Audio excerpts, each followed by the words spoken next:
sports fans all over the world. It's your boy Mac the Giants fan here with my guys, the horsemen, Adam Coastas, Zion Zenith. Y'all know what time it is. It's the Premium Takes Podcast. Let's go. Oh.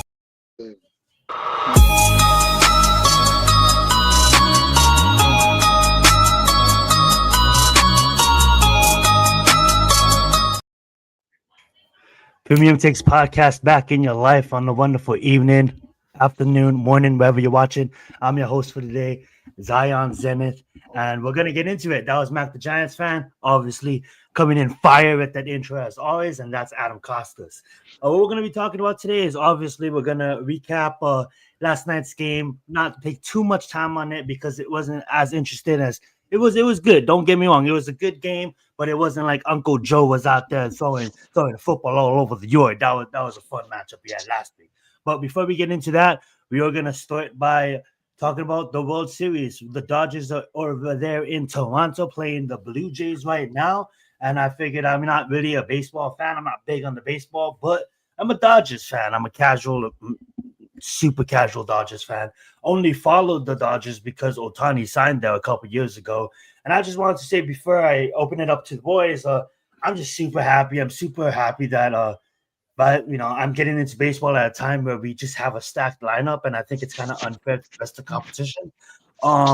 And I know Adam wants to say a couple of things too, because he's the reason why we're gonna have this good conversation about a player that actually plays on my team, which I truly believe is the best player in baseball right now in Ohtani. And the one thing I do like about this team is we have players at all different positions that just does the job extremely well. And even if like the hitters are not hitting, you know, the role players are on I don't know what you call it. This is my inexperience of watching baseball, but the backup of the lineup, I guess, the later bats, the 7, 8, and 9s, you know, they step up and they do their thing on offense, and that's what I love seeing because you know hitters are gonna have those times where they don't go on a streak, right? They get kind of dry. I don't know what that actual term is called in baseball. But, you know, Ohtani went through it this season. You see Mookie Betts go in it. Munchie, all the hitters on this team goes through it. And in baseball, and I just say, like, shout out to Toronto. They have a stacked team, but I don't think it compares to what we bring to the table. And I just think we're going to repeat. But I'm going to stop talking about and gloating over the Dodgers. I'm going to open it up to the boys. I'm going to let Adam begin. Adam, what's your thoughts about the Dodgers and that certain player you want to talk about, that Ohtani? Well, Shohei Ohtani. First off, it's good to have a iconic franchise back in the World Series as the LA Dodgers. You know, they're originally from New York, people, Brooklyn, and they moved to LA back in the day.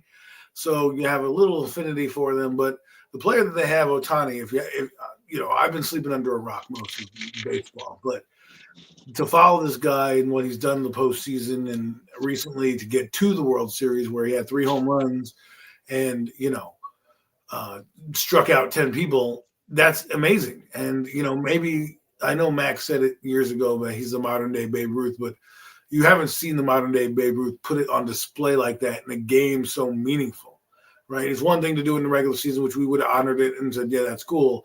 But to do it on an elimination game and be the focal reason why you are in the playoffs, that's where the superstar steps up. And people, if you don't like baseball, I'll tell you this. Watch this series. I was watching Ohtani's first at bat because I was just sitting down, relaxing before the show, and I'm looking at him like, this is why you come to the ballpark, because of a showstopper like this, a guy who is transcending the game right now, who's doing something that we haven't seen in our lifetime. I mean, it's heard about. Remember, we talk about the Sandlot, the Legend of Babe Ruth, and all this stuff. We've heard about it. We have it going on right now. And I think we need to really, as just, even if you're a semi-casual like me, where, you know, you watch it occasionally, go to a game here and there, it's good to admire the greats, because when we sit back and we're sitting here talking about the McGuires, the Sosas, you know, the Jeters, you know, whoever, Kyle Ripken, the big main dogs that you talk about. I mean, there's plenty more in baseball. Those are a few that just popped in my head randomly, but you can't forget about Big Papi and Manny Ramirez, Pedro. The list goes on and on. My point is, you sit back and you want to enjoy guys like this.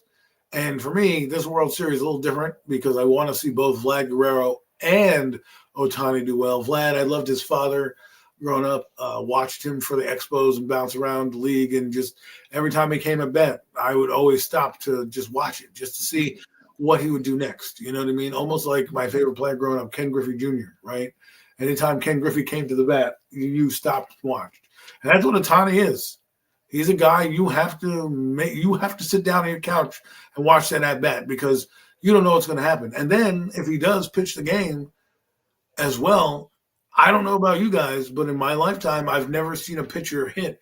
When I watched baseball when I was younger, and even to these days now, a pitcher wasn't wasn't the best hitter. They usually were an out, right? But you had to put him in the game because of the ballpark you played in. Not everybody had a DH, so sometimes he had to be in the lineup, right? So not many. I'm not saying they didn't hit him. Bartolo Colon, yeah, he hit a home run every once in a while for the Mets and stuff, but was he really that great of a hitter? No, right? Was Andy Pettit ever a great hitter? Roger Clemens? Those guys aren't known for their hitting. They're known for pitching. So the fact that this guy can go out and then do this and pitch a game in a magnitude like this and in the fashion that he did is something to behold. So I just wanted to say, if you're not watching the World Series, at least follow what he's doing because of the greatness. As for Vlad Guerrero, I hope he does well. His father never got over the hump. He's finally in the World Series where his dad could never really accomplish, but, was always on, in the playoffs and on the cusp. But that's why I have an affinity for both teams. So that's all I really want to say about what I'm seeing in the World Series. I don't care who wins. But the Dodgers ace that they got on the mound today, 22 years old, not Dodgers, Toronto ace, 22 years old, striking out Ohtani, that was big time. But that's all I got to say right now. The game's going on. We'll give you updates as it goes. Well said, Adam. Over to you, Mac. And what's up, AK? Thank you so much for joining us, Eagles Uncensored. As far as the World Series, I don't really got much on the actual World Series itself because once the Mets shit to bed, I pretty much tuned baseball out. But Shohei Ohtani, man. Yeah, I said a couple of years ago, even when he's still wearing an Angels uniform, this dude is legitimately a modern day Babe Ruth. No one has been this prolific ever at being. He's like one of the absolute best starting pitchers in all of baseball. He's one of the just best, obviously one of the best hitters in baseball as well. I mean, the power hitters, and for sure. I mean, this guy is like Godzilla, literally like Godzilla, man. Like for real. He's just, to me, you go even take another step. I take another step with Ohtani, man. Like, to me, talk about generational talent. This dude is arguably already, you can say, is the best player of this generation. Like, legitimately. Just, I mean, the things he does, it's just special. The NLCS to go out there and what was that? That was the game that clinched their spot in the World Series. We hit the 3 home runs. Yes. And just to perform like that on that stage in that moment, I mean, that's just greatness. That is absolute greatness right before our eyes. We're when we watch Shohei Ohtani play, man, baseball. You're watching when it's all said and done. May possibly say that he's the best to ever do it. Period. In any generation. And in any generation, I mean, but right now, I think he is by far. And we've had a lot of great players come through here, man. A lot of great baseball players over the years. I've seen a lot of greatness in my lifetime. I ain't never seen nothing like this. Right. This is special stuff here. And I mean, just as a fan, like I'm pretty much kind of more or less a casual fan as well when it comes to baseball, but I just enjoy every time, any moment I get to watch Shohei Ohtani. I enjoy every moment of it because he's going to put on a show, whether he's on the mound or whether he's at the batter's box. Man, this guy is as legit as it gets, man. And I just ain't never seen nothing like it, man. So, and as far as the series, Toronto, man, great effort getting there. And everything, but I just think it's going to be a little too much of Shohei Ohtani, as well as Kershaw and all the other Dodgers greats that they had. It's a great baseball team. They are absolutely loaded, and I feel like they're a dynasty right now, kind of until somebody can prove otherwise. But absolutely. What's up, Bookends? Back over to you, Adam. I just want to say, like, this is a box office player. He's a guy that if you have a chance to go see him, you need to go see him because you know, like those that got to watch Michael Jordan, those that got to watch Kobe Bryant, he is that in his sport. Okay. And in baseball, it's just more epic because normally you don't play both sides of the ball in most sports, right? In basketball and hockey, and a lot of those sports where like that you play both sides. But in baseball, football, and a lot of these things, you don't always play both sides. So the fact that he's doing it at a level that hasn't been done is something we've got to be like, yo, we got to put this guy in the pantheon of all timers because to do it on like Deion Sanders he was a good receiver and a good corner, but he wasn't a Hall of Fame receiver and a Hall of Fame corner. This guy's a Hall of Fame pitcher and Hall of Fame batter. Like that's insane. That is insane to think about. That this guy, correct me if I'm wrong, he's a good pitcher, right? You would think that if his career continues, he'll be in Cooperstown, right? But if you put his offense out there too, are they going to give him double busts? Because that would be something that's iconic, right? Like he's doing something I've never seen, you've never seen. And, you know, if he does get on this trajectory and go to the Hall of Fame, I give him 2 busts. I give him his pitching bust and I give him his batting bust. Absolutely, love the points you guys all made, and to be completely honest, like I was saying, I'm a casual baseball fan, but he's the reason why I became a Dodgers fan, right? What was that, Adam? Is he that good of a pitcher? Like, am I? No, and he's a great pitcher, and that's what I love about this team. It's almost as if like not that he doesn't have to pitch, but he doesn't have to pitch because they got Snell and they got Yomo. So it's like this is just OP at every position. Question? You know what I'm saying? So does he play every night in the lineup too? Like, so is he an everyday batter? No, he's a batter. Right now, he's not pitching that much. He's a batter. He's pitching if he has to. But Yomo and Snell. He's a starting pitcher. He's in the rotation, starting pitching rotation. So whenever it's not his night to start, it's starting on him now. He's damn sure batting. Yeah. Damn right. He's absolutely batting. So he's that good of a pitcher too? Yes. Mac? He's both. Not that you what? He's that good of a pitcher as well. Like absolutely, he's one of the best pitchers in all of baseball in the league. He's absolutely dominant. Yeah, so the best hitters in the league, and he's one of the best pitchers in the league. Not that I didn't want to take discredit you Zion. I just was just no, you're good. Both opinions because I know that he watches a lot more baseball. Well, yeah, and I would want you to talk to Mac too because I'm just a casual and I watch less than 15 baseball games this season, and I'm just following because it's the playoffs now, and that's why I became a fan because everything you guys just said about the guy, right? But I used to work at the game. He pulls you back to the game. Yeah. When he gets picked he gets selected to the All-Star team as both, as both. So there was a thing in I can't remember if it was. I don't know if it was this year in the All-Star. It was something where I don't know if they wanted him to be. He was voted maybe the starting pitcher, but he wanted to bat too. And he couldn't do that because if you're a starting pitcher, you can't bat. So it's like it was a whole thing. He is absolutely dominant whether it's on the mound, whether it's in the box. He is phenomenal both ways. He's awesome. He's one of the best at it all. He's like I said, nothing like this. I've seen a lot of great baseball players, a lot of great baseball talent over the years. Never seen anything like him. This is a kind of level of greatness that I've never witnessed with my eyes before. And that's why it gets someone like me that has I watch UFC, I watch basketball, I watch college football, I watch the NFL. Like I got no time to watch baseball. Then Ohtani comes along and you kind of have no choice. You're like, yo, he's that good. I'm gonna make time to watch this guy. He's the type of guy that you're gonna sit there and any person I'm watching the game right now as he talks. Right. You know what I'm saying? Any person's gonna talk. Did you see what Ohtani did last night? Mm-hmm. That's the type of player. I don't know if maybe it's baseball, but if I was baseball, I put him on every cover, everything. Like you gotta make him what he is. And if they win the World Series right now, right this year, I think this will cement his legacy even more because, like I said, last year I do believe he was a bit injured, so he didn't have the same dominance that he normally had. He still was Ohtani. I don't think he didn't pitch last year. I think he took the whole year of pitching off, I think, last season. Right. If I'm not mistaken.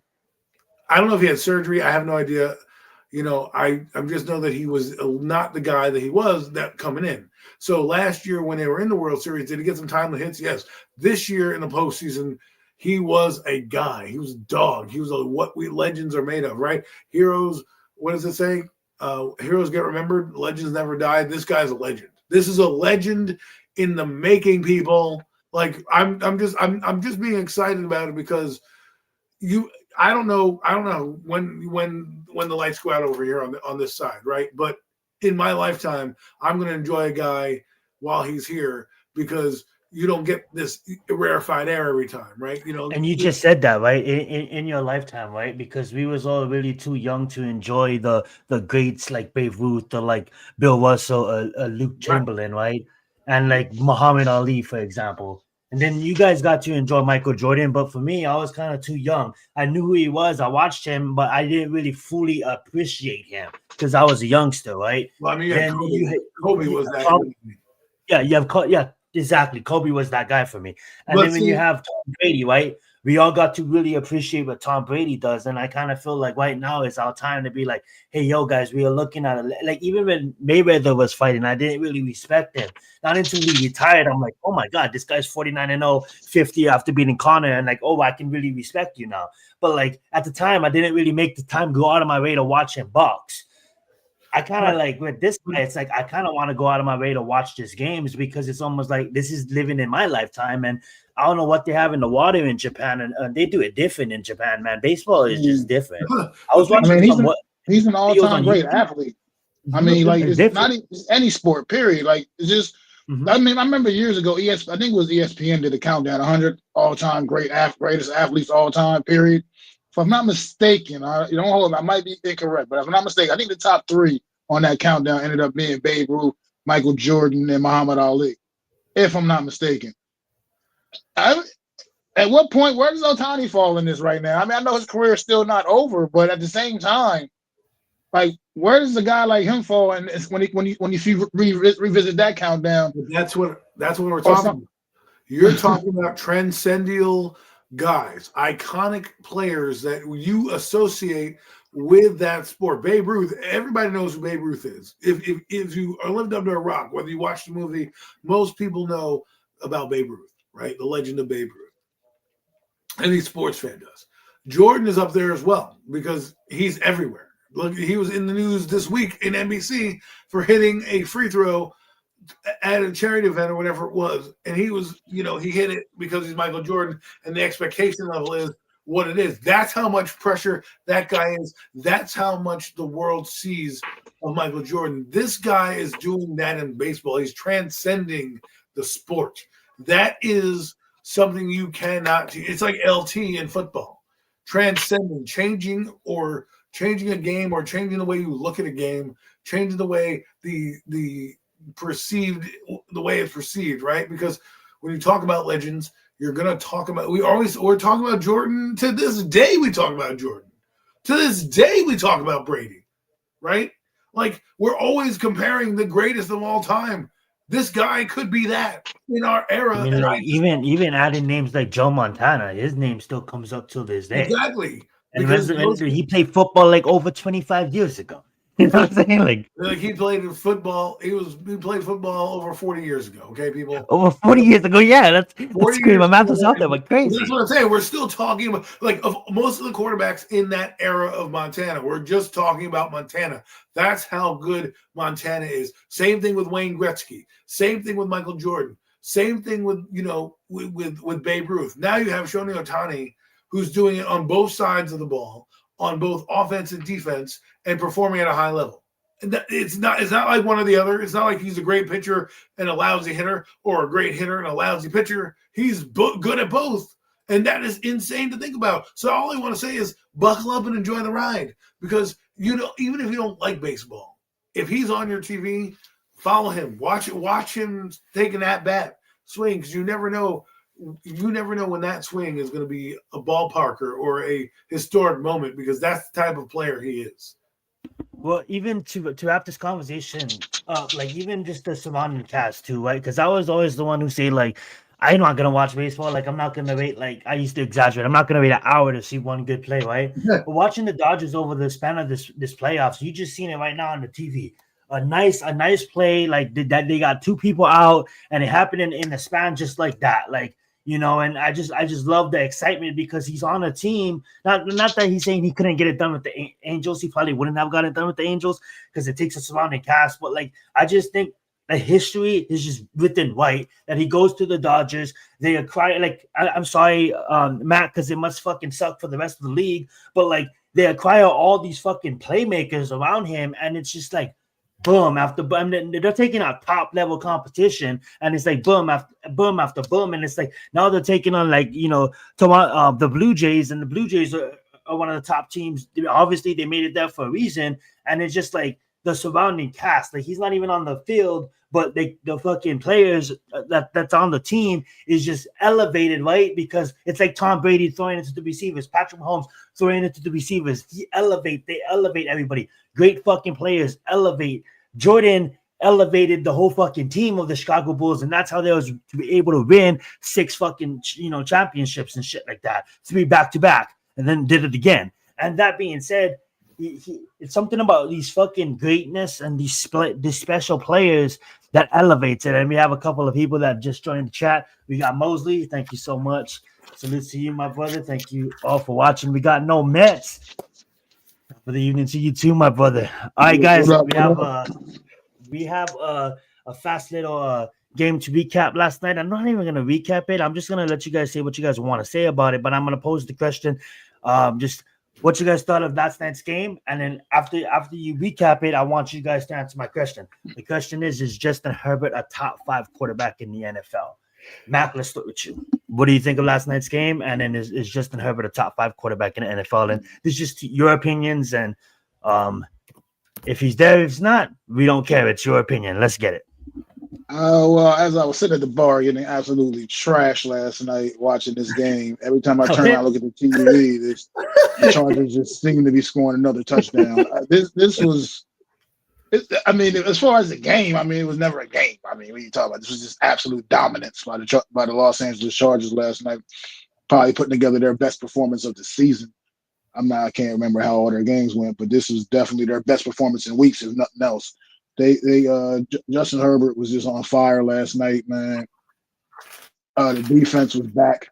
They're getting a little bit healthy. They got Khalil Mack back in the lineup.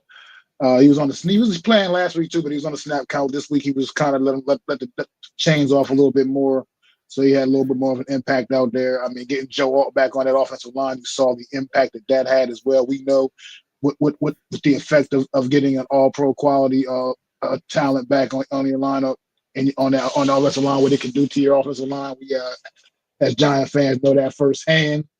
And you saw it pay dividends last night. As far as Justin Herbert being a top 5 quarterback, I mean, he's right there. I say he's right there in the mix. I mean, the guy has all the tools. You can say what you want about Justin Herbert. He's got all the tools, man. He hasn't really stepped up and won those big games yet. You know what I mean? And gave the Chargers that yet. But I mean, can't deny what the guy does, man. But I mean, he gets it done on the field.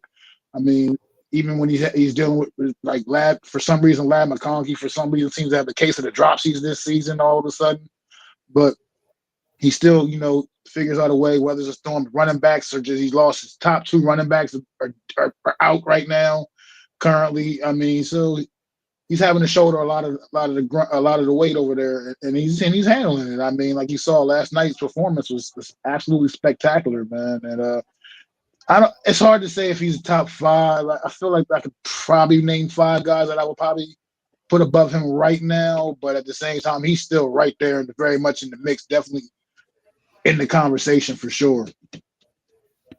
Well said. I love that. Adam, what is your take on the game last night? And is Justin Herbert a top 5 quarterback in the NFL right now? Well, you know how I feel about Justin Herbert. I do believe he's top 5. If you look at these games, 70%, 75% completion game 1, 70% in game 2. He had a drop in Denver, but that's a great defense. He was under 60%, but he still threw for 300 yards, right? He goes to the Giants. This is probably his worst game of the season, 56% passing. Then he goes against Washington Even though they lost, he still had 75% completions. Against Miami, 76% completions, 2 touchdowns. He had 420 yards, and he threw for 60%, even though he threw 2 interceptions in that game against the Colts. And now, last night, he had 72% completion percentage. This guy is averaging 67.9% completion percentage. Yes, you are a top 5 quarterback, okay, in this league. All right? You can't tell me he's not. He's played against some good teams and he's won, and he's done it against bad teams and won. And, like he beat Denver. I know that he lost to Indianapolis, but things happen. They were at home and they probably shouldn't have lost that game, but you never know if they're going to meet in the playoffs. This guy has it. Now, I know the problems with him is the big game stories, but, you can't blame him in the playoffs when you get 5 turnovers, you still lose a football game. They try to blame him. Like, where was the defense to help stop that, right? Like, certain things happen on a football team. Do I want him on my team? As of this moment, I would love him, but I like what Jackson Dart's doing, so I can't say I want to take Herbert right now. Of course, I want to take him the last 6 years prior to us having a quarterback, but he should stay in L.A. I hope he wins one. He's got the right coach, I do believe, in Jim Harbaugh, and I think you'll see as they go forward this Charger team come back. I think this week's game was a big game for them. I think they needed to bounce back after that loss to the Colts on a short week. They have Minnesota coming in, limping into the playoffs. Limping around with their banged up quarterback in Carson Wentz, who's not really that good. You got the defense who can't do much because they can only do so much. People figure them out, and if your offense can't score points, it doesn't matter how good your defense is. They eventually break. They broke, with turnovers and things like that because the Charger defense is playing well. So, I think if they can keep marching on, they're going to make some noise. They got to keep going. They're 1 game out of first place behind Denver, and they have the head-to-head tiebreaker at the moment because they've only played Denver once, right? So if Denver slips up, against the Cowboys or something like that, and they get to be in first place. So, yes, do I think he's a top 5 quarterback? I do. To put a bow on the game last night, I think you saw that come out last night against arguably what we call a solid defense. Right? It's not like he's playing slouches out there. We respect Brian Flores and that defense. They've got some players over there. It's not like they're just some booty ass squad they did this against. This team was pretty. We believe that the Vikings defense is pretty good. They had a bad night again on Thursday, but part of that was because Justin Herbert, played pretty well. So. Well said, Adam. That was great takes by both of you guys. Thoughts on last night's game for me? I'm just gonna say shout out to Gadsden, I believe Gadsden, the tight end out of Syracuse. Definitely came into the league. No one was really talking about him. Everybody was on Loveland. Everybody was in a Warren. Obviously, he was a 4th round pick. And he's out there, in the past couple of weeks against Indiana. He had 7 receptions for 164 yards and a touchdown, and he continues that. He got targeted 5 times last night. He caught all 5 balls for 77 yards and a touchdown. So that's someone that's separating himself out, kind of like what Bellinger is doing for the Giants. That's someone that they can lean on as another target. He already has 2 weapons to throw to, and obviously he's down running backs, but I just want to give that tight end a shout out. Another thing I took from last night's game is we all know that Carson Wentz ain't the best quarterback. Should, obviously is a second string for a reason. But, boy, is he a real one. Is he a tough motherfucker, man? And that's someone that I just couldn't help but respect last night. When all odds are against you, shouldn't really be playing up to a certain point. But I'm not gonna count out Kevin O'Connor because he's an elite coach and he can always come back and get it going. But then again, there's a point in that game where I'm like, dude, just take the guy out, just put in the backup 3rd string already, because I was more concerned about his fucking shoulder. And then there's multiple times where it's showing like slow motion of him just rinsing. I'm like, man, NFL quarterbacks are tough as a motherfucker. And that's that. I think Carson Wentz, he earned all my fucking respect last night. As far as the Vikings wristwatch organization, sometimes they look like they're really good, and sometimes Brian Flores just doesn't look good. And last night's game was the case. To wrap this convo up, shout out to Fidel Du. Absolutely went off, tearing it up for the Chargers. Coming in and winning that spot. and it's kind of hard when you're competing against someone that actually played for Jim in college. The other rookie that is from Michigan, right? He comes in and he actually wins that spot. So shout out to Vidal. But that being said, though, Justin Herbert, this is my problem with him. He's right there. I'm standing right with Mac on this, but I'm with you too, and that's why I can't. That's why I have to say no, because I'm wishy-washy. Since I'm wishy-washy, I'm gonna say no. I'm gonna put him like right around 6 or 7 or 8 right now. Reason being is because some days we get outright fucking elite quarterback play from Justin, and in other games we just don't. And it's just the inconsistency right now. I think if the Chargers, and I think they will have a good season, probably fight their way into the playoffs. And it's not even about a playoff game. I just want to see consistency. And right now, what he's doing this season, it's showing consistency. This is like, obviously there's some bad games. There's obviously not every game is going to be consistent, but when you look at his numbers, it's getting more consistent. Like Adam just said, 70%. He has that one outlier game at 50%, and then back to 70. Right? If you can consistently do that, and you consistently look like an elite quarterback, because when I mentioned 5, there's going to be elite quarterbacks, but when you talk about the top 5, that is really the elites, and everybody else is just great. Then it goes to good, then it goes to shed. Right? At 16 touchdowns, I believe 7 interceptions, leading the lead in passing with 2,000, I believe. And that's what I'm saying. You know, he does this again next week and a week after that, then yes, jumps in. He's on pace for 14 interceptions, 32 touchdowns, and over like 4,200 yards, right? And I'm not saying you're wrong in him not being a good combo. That's why we have premium. But to me, I love it. To me, he was my MVP pick, and I get what you guys are saying. I love that. But you also got to give the fact that some of these defenses have played well. Baker Mayfield had a bad game recently. Are we going to stop him from being in the mix? Just the difference, though. Yes, truly 3. I would call Ladder number 1. Keelan's kind of old, but he's still kind of like a number 1. And then Johnson has been balling this season. When it comes down to Baker Mayfield, he's doing it with Johnson and Sterling Shepard because Ibuka just got hurt too. Yeah, so well, you know, Mike Evans go down in the second quarter, and that's why when I see Baker Mayfield and I see that ball come out of his hand and that persists, and Baker's not in the top 5 right now for me too. So that's why I can talk on Baker like that. Baker's playing good football, but he's still not gonna, just because Lamar Jackson's hurt. When we talk top 5, though, are we talking about just currently top 5 as far as based off of this season, or are we still talking about full resumes here? Are we like, I don't necessarily know. I'm talking me. I talk full resume. I think he's full resumes. As of this season, I think he's playing pretty well. Playing great football this season. I do. Yeah, like that's exactly a good question, Mac, because I'm adding in full resumes. Because this season, how am I going to have Lamar Jackson up there when he's hurt, right? That's why I count full season. But I'm saying, like, the guy that we don't talk about, who I think is having the best season of them all, is Dak Prescott.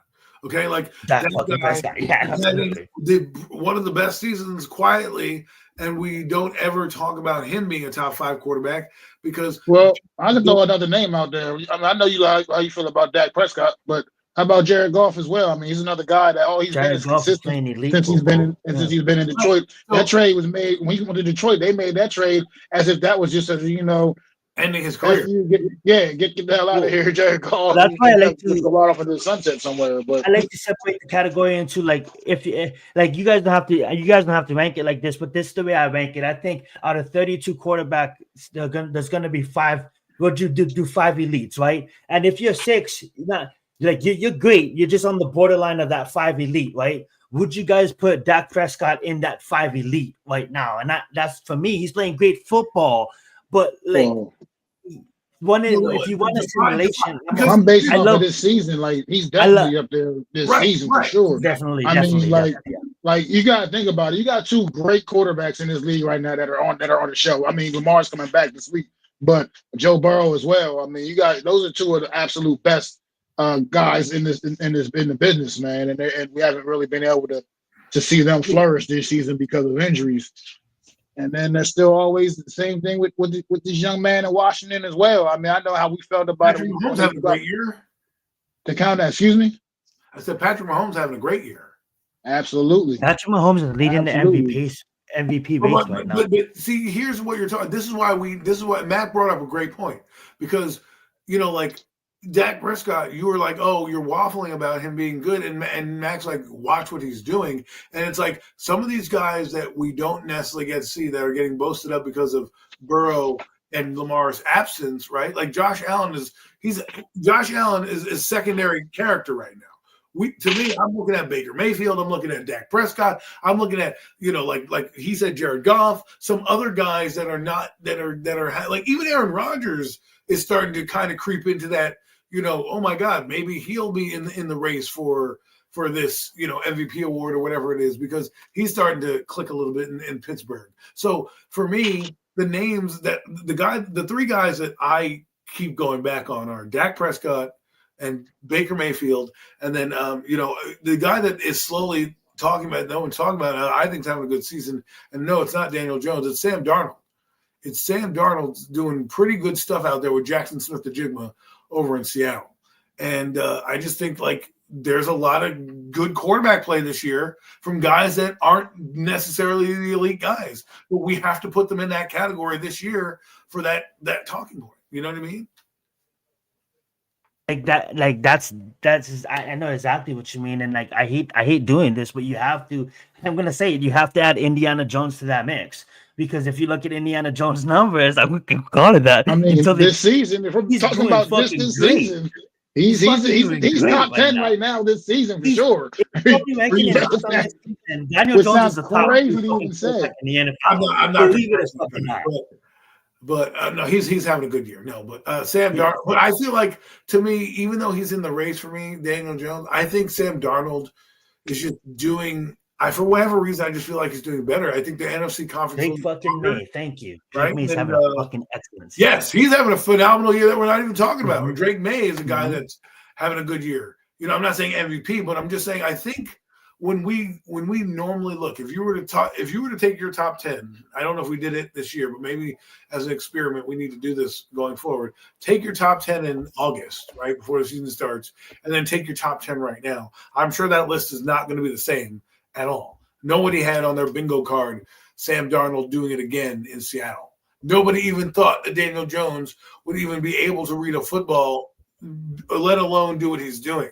Right? No one is thinking about Baker Mayfield. All I ever heard was, well, lost Liam Cohen. He's not going to do it again. That guy, again, is on pace for 4,000 yards. That'd be his third or fourth with Tampa Bay, right? Dak Prescott having one of the best seasons that no one's talking about because the Cowboys are 3-3 and 1, right? So they're not technically a top team. Now, if they beat Denver on Sunday, we might have to be like, oh, well, maybe the Cowboys might start to build off something. But what I'm saying is, like, for me, it's a little bit more exciting this year because it's not the same characters like it was for the previous years. And I think that's what's pulling a lot of people in. I think it's changing a lot of dynamics, right? I mean, if you look at what Matthew Stafford's doing, he's having a great year too, that no one's kind of talking about him because the Rams are going about their business. Like they're just constantly winning. And then you look up and there's Matthew Stafford, top of the categories, having great games and doing Matthew Stafford things, right? And it goes to show you when you put guys around these elite quarterbacks, they raise the level of play of everybody. So I know you were talking about Justin Herbert having weapons, right? Well, guess what? I saw him do it without weapons, right? In previous years. Just because his weapons happen to be healthy this year, I'm not going to take that away again from him because he's doing it. Daniel Jones, again, am I impressed with it? Yes, but he has weapons this year that are making it look a lot easier for him than it normally would. Now, I look at guys like Baker Mayfield who are doing it with Tez Johnson one week. Guys in and out of the lineup. I look at Sam Darnold, guys in and out of the lineup. Dak Prescott, he's got CeeDee Lamb and Turpin and all these guys injured, yet they're still performing. And then Max said Jaden Daniels, who can't even do anything because he can't get out of his way because his team is relying on his magic to do stuff. And without Jaden Daniels, they can't function. So, I like the cast of characters this year. It's going to be an interesting MVP race for me, but I had to throw a couple of those guys. Something too. I mean, based off of this topic, this was a great topic because it makes me really realize and think. Cause I didn't really put that much thought into it, but quarterback play in the National Football League this season has emerged. Man, there's a lot of good quarterback play. Like you said, and it's not necessarily from guys you expect. You know what I mean? You got some surprises in there. I mean, even like Caleb Williams, who we didn't mention, has stepped his game up in year two, man, and is starting to really look like that number one overall pick that he was. So I mean, it's just like go around the league. A lot of great emerging quarterback play, man, around the league. I mean, whereas before it was so lopsided where the AFC just had just the dominant quarterbacks way better. NFC is catching up a little bit. You know, I mean, they're still not quite there. But it's making they're for catching up. football. It's making for matchups, Mac. It's like we can watch Aaron Rodgers against Joe Flacco, which is funny, but look what the show they put on, right? You got Mahomes, and it's not a random dude on the other side. Now it's Jackson Dart. I want to go watch that game. Caleb Williams, Jaden Daniels, Drake May, and maybe whoever like on that side. I don't know, Drake May, maybe Cam Ward or Michael Penix Jr. I mean, it's starting to evolve where you're really going to build out marquee matchups, and the schedule will become something interesting. Like, we're going to have Burrow versus Dart. We're going to have Dart versus Jackson. We're going to have Allen versus Mahomes, and Allen versus this is really good. I mean, Geno Smith is not playing that well this year. I'm sorry. I know. Who's the best quarterback in the NFC East? Jackson, Dart. Okay. Dak Prescott. I mean, I love what Jackson Dart's doing. And I love this kid, his moxie. Like I am, you guys. Oh yeah, right now, Dak Prescott. Here, here's my list. Hear me talk about Dak Prescott, Jalen Hurts, Jaden Daniels, Jackson Dart. He has to be at the bottom because look at this division with quarterbacks. I'm glad to say that who's playing better right now. Jackson Dart is clearly playing better than Jaden Daniels. If you're going off a resume alone and what they've done, he obviously is a budding star and he's at the bottom. But if we're talking about right now, I would take Jackson Dart's play over Jaden Daniels' play because one, he's healthy, two, he's in the lineup, and if you look at what Jackson Dart has done with the booty ass talent, that's why I think he's going to be so good in the league. Is like he's doing this with guys like Slayton, Wando Robinson. Do you realize one receiver caught a pass last week? Only one wide receiver. Wando's the only one caught a pass. Okay, like that's incredible quarterback play. If we had that last year, no offense to you, Daniel Jones, Indiana Jones, your damn moniker up there. If we had him last year, you show Indiana some respect. Yeah, my ass. He had Malik Neighbors and couldn't do shit. This guy is doing shit without Malik Neighbors. It didn't work out here, Daniel. More power to you. But what I'm Daniel damn near saved the fucking city. And he saved Indianapolis, right? And Anthony. What I'm saying is that I just like what he does and how he, how many times did he score 30 points? We scored 30 points against the Eagles and then did it against the Broncos. Like, these are no slouch defenses. 10 touchdowns in the last 2 weeks. Yeah. New York Giants, 10 touchdowns in the last 2 weeks. I mean, when have we said that about a quarterback putting up 10 touchdowns in 2 weeks? Like literally, like he does it on the and I'm not trying to, but the excitement that this guy brings is far and away better than what we've had in a long time. It's almost a different level than Eli, right? Because Eli brought excitement. You knew you had a puncher's chance every Sunday, blah, blah, blah. Jackson Dart brings the element of, oh shit, I can have fucking booty out there. And there can be some magic coming out of that, here. Like, do I like the hero ball? No. I obviously don't. I don't think you can win like that. Look what happened with Caleb Williams. It does work out in some games where the ball bounces your way and things like that, but you will get caught. Like the middle part of the fourth quarter, he had a horrible fourth quarter. Could have thrown two more picks. He's going to learn from that. But the energy that he brings and the moxie that he sees and the things that I see already give me excitement that if he's refined, we're going to be talking about him being elite and a star and a stud. I'm like, oh man, Jackson Dart. Yeah. And it's not even going to be a question like it was with Eli. And I think because of Eli's looks and the way he talked and kind of presented himself, it was harder to get behind him. You're going to get behind Jackson Dart when he's a star. You're going to be on that train going down that, run down the tracks going, shit, I was on this ride. You know what I mean? And that's why I know it was premature when I said it, but like I kind of see it in a draft night. I seen it while watching his videos in the off season. Like, yes, we was all on other quarterbacks trains, but like, for the videos that I did see about him, he just had that aura about him. Yeah. And that's why I love today's episodes, guys, because we don't really have set topics. It's kind of just a group conversation, and I want you guys to all join the chat and join in on the conversation too. And we definitely are about to talk about our New York Giants and fully go in depth about previewing the game this week against our opponents in the Philadelphia Eagles, and we'll break down our picks of the weeks as well and the records. But before we do that, I do want to get a little AI in this, and then let's let's just see what AI has to say. I tried to,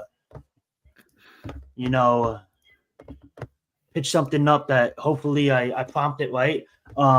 Let's just zoom in on the screen, and we'll just see what I said. So I said, act as an NFL expert, rank your top 10 quarterbacks in the NFL right now. Take your time and account for everything. Run a simulation 100 times as if they all had the same team. Who would be the best? Who would be the best and account for the most wins in the season? Let's just use the Vikings offense as an example. If they all had the Vikings roster. Now, before we press that one button, I want to take predictions. Mac, you don't have to give top 10. Obviously, it's going to take 2 a shot. Top 3. Who do you think the top 3 quarterbacks is going to be? I don't know. I didn't want this. This is insane. 3, yeah. Say that again. Top 3 quarterbacks and the references. I'm sorry, I didn't catch all of that. Oh, you're good. You're good. I'll replay it. He's doing AI. Does the NFL? We're gonna get AI in the mix. We're gonna see what AI says, and obviously, as not always right, we're just gonna add AI in the mix. Act as this is the prompt I gave AI. Act as an NFL expert. Rank your top 10 quarterbacks in the NFL right now. Take your time and account for everything. Run a simulation 100 times where if they all had the same team, who would be the best and account for the most wins in the season?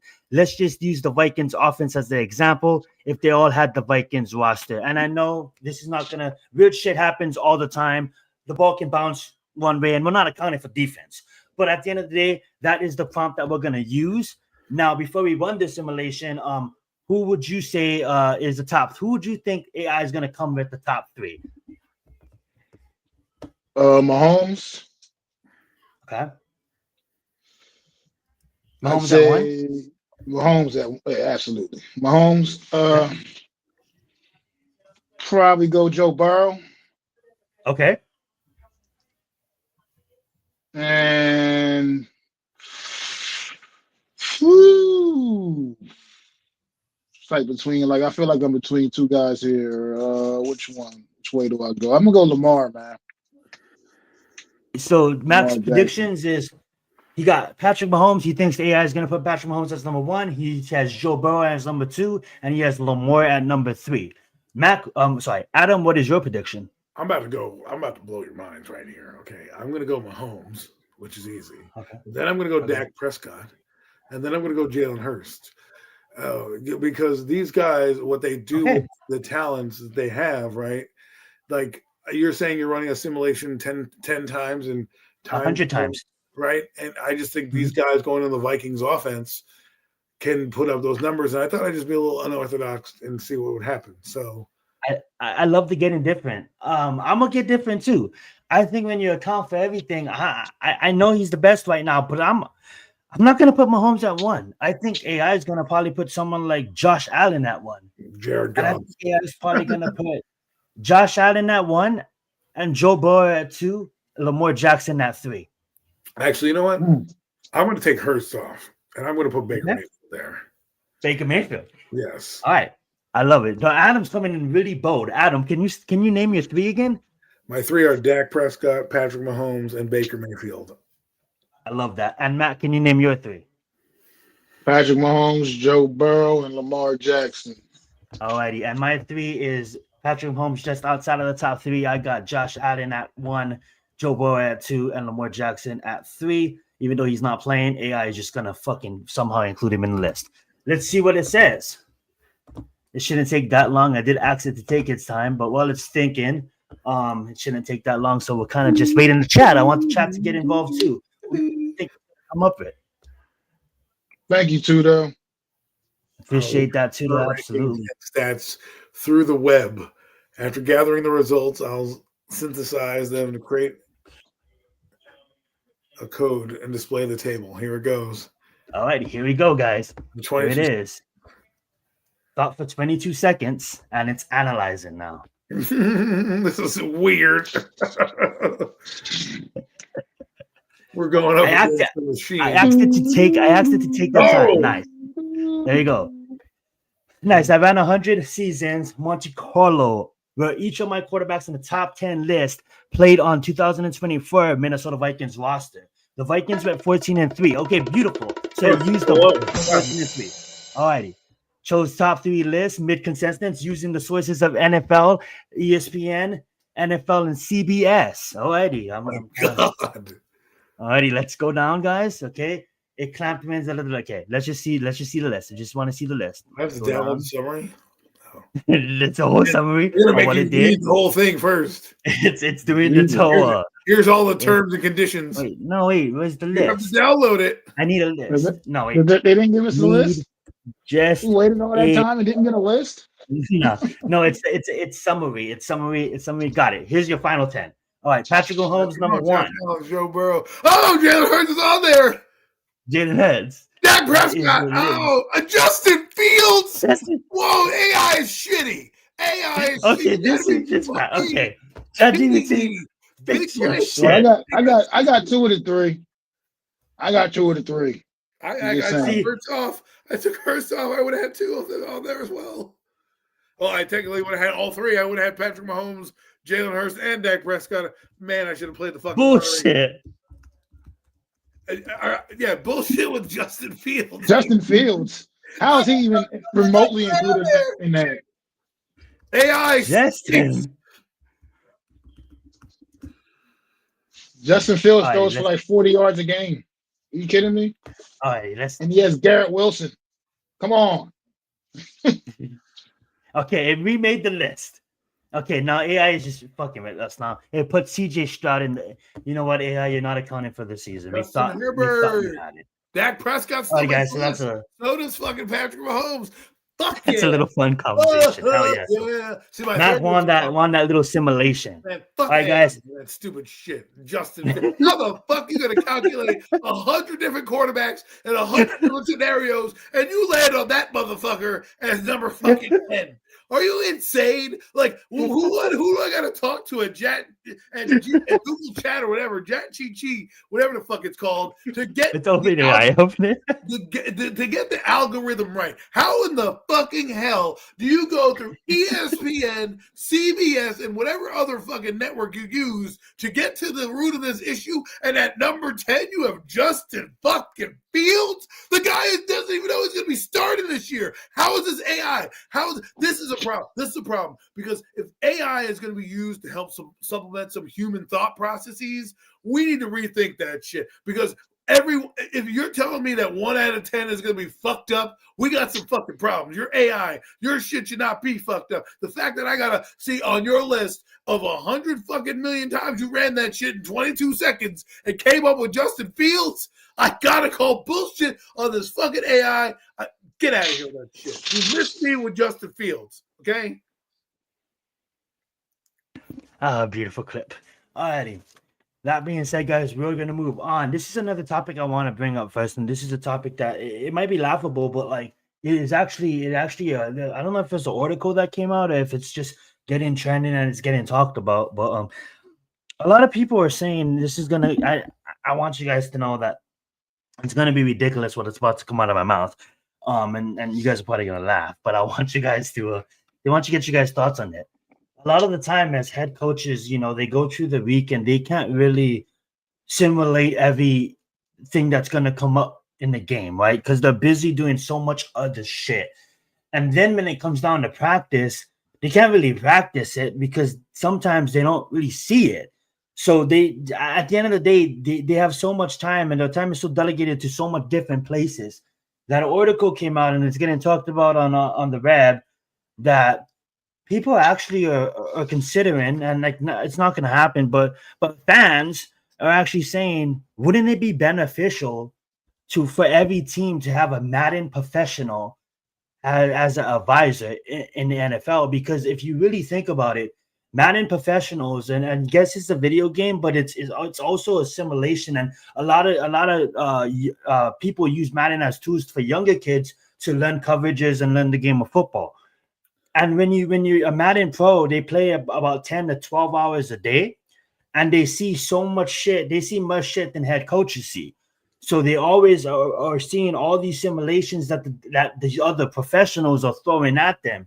And when you bring these Madden pros to tournaments, Madden Bowl before the Super Bowl and all the shit and how big the game became. They're beating top level competition of football that should know coverages that plays professional the game, but they're beating them because they're seeing more coverages than the average player would. You know what I'm saying? That being said, do you think that's a foolish idea to bring in a Madden pro as a consultant, or do you think that's actually a smart idea? Let's start with you, Matt. I mean, I don't.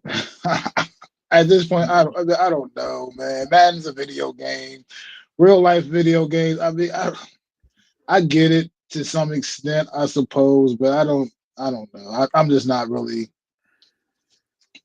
I don't think so. And Not to for me kind of steer the personally. conversation, it's not like he would be anything like on the sideline in a professional game or anything like that. It would be more like in the off season and just more like it could be in the regular season too, of just someone in the building that doesn't basically go on the sideline, but basically helps formulate a game plan because they kind of have that time to delegate to that, rather than a coach trying to come up with things when he has so much things on his mind. But if that kind of better lets you answer it, but it's still weird talking about. You know what I'm saying? Yeah, I'm just, I think leave the video game guys to the video games and leave the real, actually on field stuff, the real stuff, to the real guys that are actually doing the stuff. Because I just think, I don't know, I just don't really see where it's gonna have any real impact. And A it guy that came up is real, because a guy that's really good at playing the video game. it came up his to Mad Mer context. It came up, and I'm not necessarily agreeing with it or not, but it came up because there's so much time where these coaches, us as watchers at home, we see shit and it's so easy to call it out. But for a coach, sometimes we just see it Brian Dable with management, right? With time management and all this other shit that goes on in the game. There's so much times where coaches will make stupid fucking decisions because of the fact that there's just delegating the mind in so much different places that if they had someone to be like, yo, what the fuck are you doing there in this, and I get what you say. Let the video gamers be the video gamers, let the pros be the pros. What's your thoughts on that, Adam? Well, normally I'd say would be an asinine, dumb idea, but let's change it up and not say Madden pros and have them be virtual reality kind of coaches and help some of these guys who need help understanding a defense or an offense. I mean, apparently Jackson Dart's got the VR. Jaden Daniels has the VR, right? How's that any different than Madden right now, right? You're at a computer screen. So yes, while I don't agree necessarily, I want them running my defense because what we tend to forget is human error is far different than computer. A computer runs on a code, and if the code is clean, it's going to keep running on that code every time, right? That the code's not clean in a regular football game because you don't know who's going to come in, bust the coverage, and read the wrong body language and jump the route or something like that. You're not going to always have that with AI. You can simulate it to a certain extent, but there's nothing like having a real person with real thoughts with a different thought process, right? I mean, I'm not saying AI can't be beat, but and some of it's really, really good stuff to the point where you're like, wow, this is a good learning tool. I do think there is some ability with the young kids to relate to them saying, hey, listen, you don't know the defense, you don't understand whiteboards anymore, like and drawing on a chalkboard. How about I draw it for you on a video game?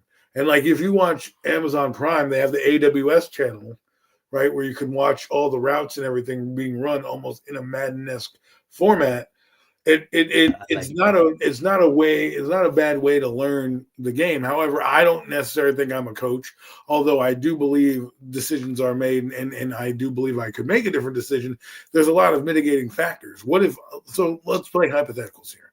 Since we're about to talk about the Giants. Let's say hypothetically speaking, Shane Bowen said to, I don't know, Andrew Phillips, make sure you knock it down in this play. And Andrew Phillips goes on the field and stares at the ball as it goes into a hand and doesn't do shit and freezes up. I blame Shane Bowen, but if he did his job down the chain, then he shouldn't be blamed for the problem. However, we're doing it because we're saying, oh, that's a bad defense.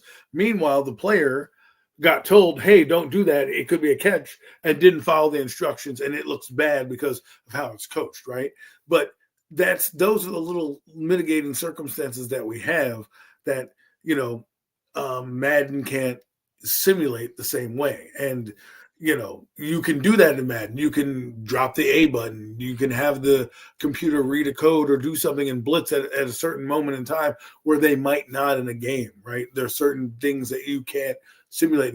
The crowd noise, no one can simulate that. No one can simulate the adrenaline that you get from watching your fan base, right? Or walking in there. So I believe as the tool factor, where you're using it as a learning tool, learning a defense, learning a particular offense, learning about maybe some of the concepts that a team uses, virtual reality, I think, is the way that you should go. I don't want to discredit the idea of Madden, because I think video games are being incorporated into the NFL right now, and I think it's helping some of these younger quarterbacks in terms of simulating pressure, because, like you said, they're playing 12 hours of Madden. They're not sitting there playing 12 hours of a playbook. They're sitting there playing 12 hours of Madden, and that's how they're learning the concepts that their coaches are teaching them, right? Sometimes the teaching methods need to get up to speed what's going on. We just got tablets in the NFL. They were doing paper printouts for God knows how long. Now you have actual, scans that you can look at as a tablet and use phones. I'm sure they're going to have simulations and things like that where they can replay the play and say, look at this block that you made. Like, I get where the concept is going. I'm with Mac. I don't think you should put someone on the payroll. Let's say, let's go see what fucking Johnny over there has playing the fucking video game, right? Let me call up him, some video gamer that won $250,000. Yeah, let me call him. Hey, Johnny, you think we should run it on something? Yeah. Are they going to fire Johnny? No, they're going to fire you. And I think a lot of analytics has cost coaches because they've relied on quote unquote Madden, right? Because, this is what the algorithm says. Go for it on fourth and whatever. Okay, well, maybe you shouldn't. Your defense is playing great. Maybe you should punt the ball away. You went for it a fourth down in your own end zone, and now you're wondering why you're fucking losing. Oh, you're throwing the ball up in the end zone when all you have to do is run the football to call a timeout. That's the type of shit AI is not going to do. AI is going to be perfect every time because it's not going to be stupid and make those stupid decisions. So that's why it's going to be hard to try to do it, right? You can't emulate stupidity like that. You know what I'm saying? I love that. I love both of those responses, and I can get on board, and I'm on board with both of those responses. My only pushback to those is just as if we're not talking about and I didn't come up with the concept. It's been going on social media, and I think you brought up AI, and that's good too, and then the VR, because you brought up a good word, that is the younger generation, right? Because as we move on, it is going to be different tools that come up and different things that these kids do, right? We just got done talking about Jackson Jordan, Jaden Daniels. You think a guy sitting there playing Madden is going to help you? Yeah. Like how? Well, here's the thing. I'm not talking. Not just me. I'm not. I didn't come up with this. No, this is actually being discussed. To you. It's for me. No. Me, no. An average Madden player, no. If you're good at Madden, you're in the top 100, no. If you think you're good at Madden, no. If you're a professional, there's a difference. So let me ask you. Madden. The person that wins the tournaments, right? Let's say the highest level. Let's just say Henry, for example, the best, one of the best Madden players. You know who that is, Henry, right? I'm just seeing this because it's this issue came up because it was about the evolution in football and what things are coming up, right? And these players are running so much these professional players and their brains are living Madden because that's their job, right? They're living football. And if you take Madden, and if you don't have to go, but it's a good documentary. I suggest everybody go watch the Madden documentary on Amazon Prime. But it came out a long time ago. But like being said, what Madden always wanted is he never wanted to put his name on something until it was actually he didn't want to make a video game. He wanted to make a simulation. So that's why he had the first Madden. He had fucking EA make 3 fucking times because it was shit. And then finally the technology get up. Long story short, Madden right now in my hands is a video game. In your guys' hands, it's a video games. If you take Madden and you put it in an NFL fucking locker room and you give it to a coach, it's not a fucking video game no more because they look at the game differently, right? So what these professional athletes are able to do is right now they're going to these Madden Bowls. It happens every year before the Super Bowl, and they're playing these pro athletes, right? And some coaches actually play, and they're beating them, right? So you would think, like, how the fuck is you play the sport for the living? You should know how to read these fucking coverages, but why am I fucking manipulating you on a fucking video game? Well, and I get it. It doesn't account for any crowd noise. It doesn't account for anything. The drop of the like. Here's why I think that happens. Because what you're saying is, oh well, you're beating a coach. You have more experience. Why are you not winning? No, that's not it. That's not what I'm saying. That's not what they're saying. What they're saying is, let's do studies just how things get evolve over time, right? Let's do studies on these Madden players. We're not talking about signing them up to an NFL roster. It takes a process. Let's do studies on their brain, because they're literally seeing all these concepts.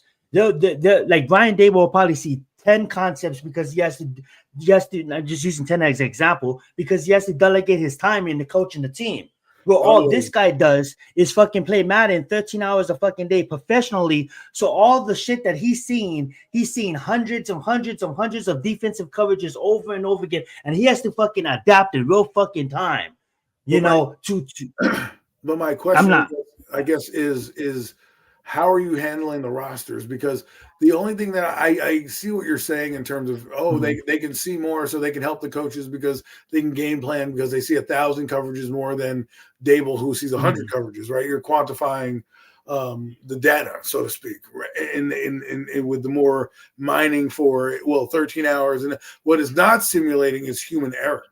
That's what it's not simulating, and that's the only reason why I would say put a damper on it, because football is so unpredictable and the ball is so weird that that scientific fact of the ball hitting and going in a different way, you can simulate it, but there's ways I've seen the ball bounce where you don't expect that to happen. Even a computer can't do it, right? And so I think, as much as you want to plan for the scenarios that you're talking about, right, and overcompensate and do whatever because I have more information, the one thing that the AI can't simulate is the human error element of, like, outsmarting the other person, or just the sheer fact of maybe I'm not going to do that, or maybe this isn't called, or the way the ball bounces, right? And that's where I think you're going to lose the AI portion of it, because the data is nice, right? I'll give it to you like this, right? I work at a job where we got a lot of data, and we had a system that worked, even though that data was technically being blocked with like ad blockers, right? But it would still record the data, but it wasn't delivering what it was supposed to deliver. What does that mean? You have great data, but you're not getting the end result that you're trying to get, because nobody can see your product, because it's saying that it's being served, but the ad doesn't show up, right? So if the ad doesn't show up, what does that mean? There, you can't see it, but it still will record. So when you go down to look at your numbers, you're like, oh man, we had 100 people look at our ad. Really, you only had 2, because the ad did not serve, but it got collected on that data. So what you're doing is you're mining for that data. You're saying all these simulations, but you're not forgetting the one error. Is it really delivering? Are we really seeing it? Is there something that is missing in the numbers that we can't calculate? And I think it's the human error element, And I think you're absolutely right too. And we're gonna definitely move on with this conversation. But then to wrap it up, I just think that I want to say this real fast. It's like, when this whole discussion came up, I think they really are gonna probably be considering it in the next couple of years. And we're not talking about like a fucking big role in the offense. We're talking about someone that probably literally is a professional Madden player that a team can send like probably have a signed contract, like we're gonna hire you for this season. You can't work for anybody. You can't outsource. You can't contract for any other fucking team. You know what I'm saying? And it's gonna be a small position. They're probably not even gonna be in the facility. They're probably just gonna be sending them, like they're not even gonna know the fucking game plan. They're gonna probably just be like, look at this team. We're playing, say for instance, the New York Giants reach out to this Madden professional on a Monday and saying, hey, we're playing Philadelphia on Sunday.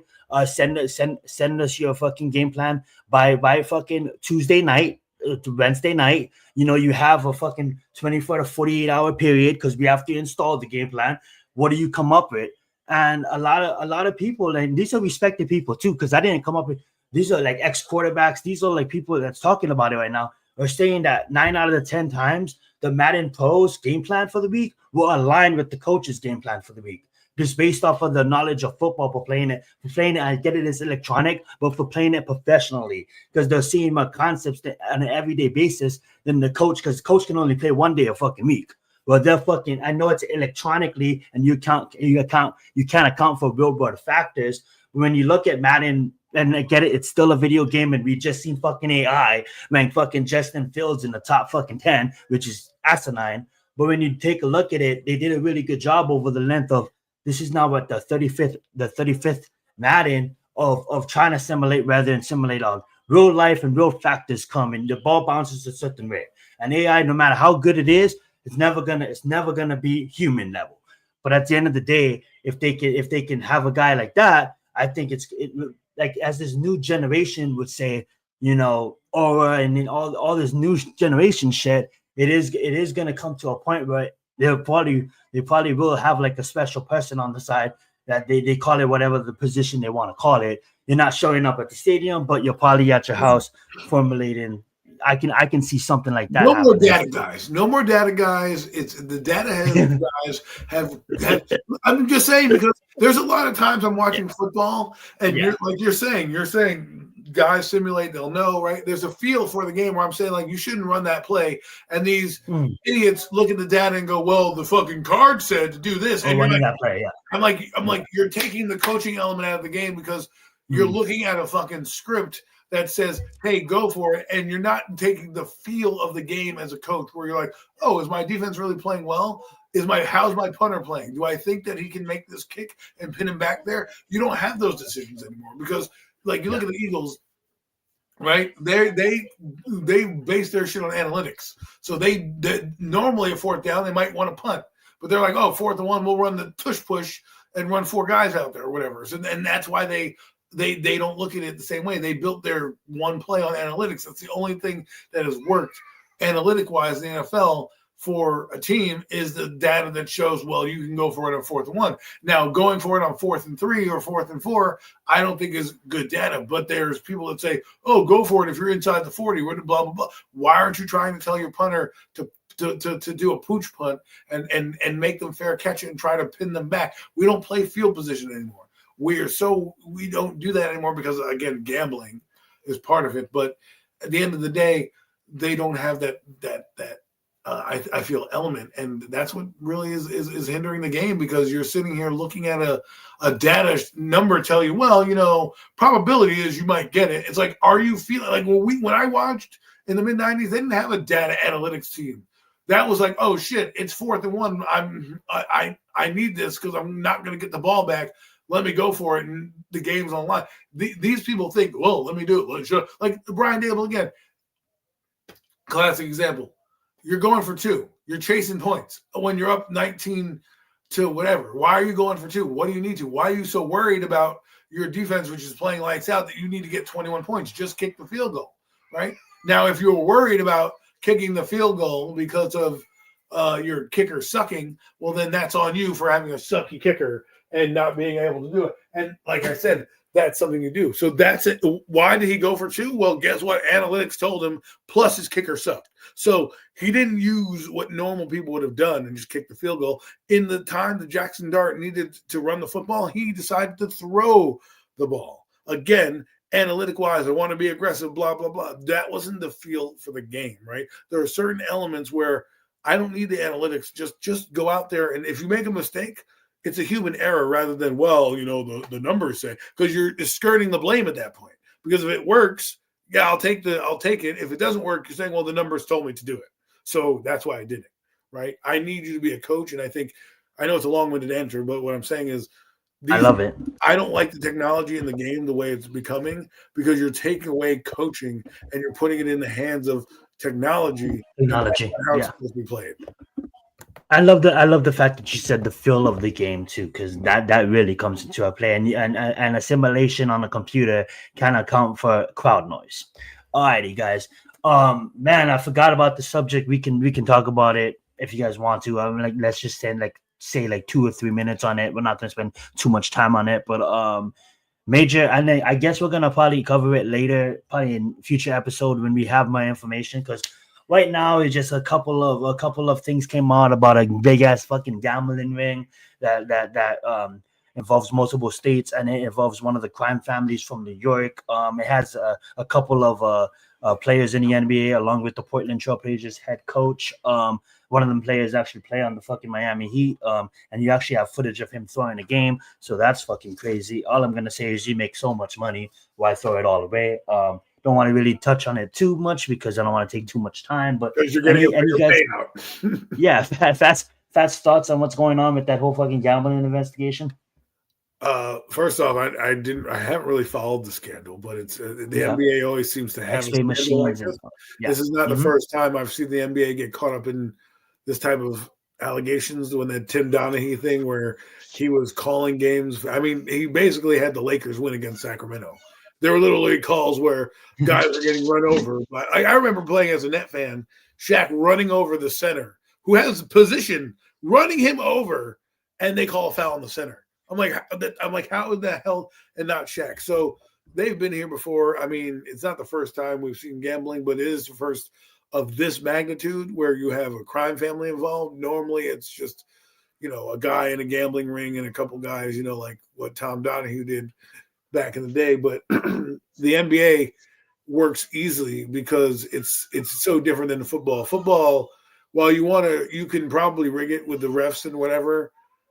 Getting drilled. My career is only so long.